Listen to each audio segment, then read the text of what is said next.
Арашан породасынын түптөлүшүндө түбүндө Гисар породасынын дагы каны бар. Аны эч ким тана албаса керек. Эми элестетиңиздер, Арашандан чыккан күчтүү кочкорлорду кайрадан Гисар койлорго коюп, мына ушундай чоң ургачы козуларды алган. Кулактарын эми видео бир аз алыстан тартылып калган үчүн жакшы көрүнбөшү мүмкүн, бирок чындап ала турган болсоңуздар, кайрадан видео тартырып көрүңүздөр.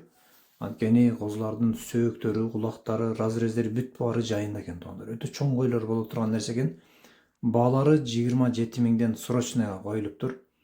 Эми кимге жаккан болсо, козулардын ээсинин телефон номерин калтырабыз. Жакшылап сүйлөшүп соода кылсаңыздар болот. Мынакей тумшуктары, кулактары бардыгы жайында. Козулардын арасында бирөө аксап жүрөт, бутун оорутуп алыптыр дейт. Кааласаңыздар аласыздар, кааласаңыздар калтырып коесуздар. Бааларын айттык. Ал эми жайгашкандары эги Жалал Абад областы, Базар Коргон району.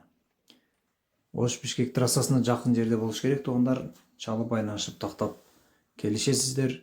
Номерлерди калтырабыз. Байланышыңыздар.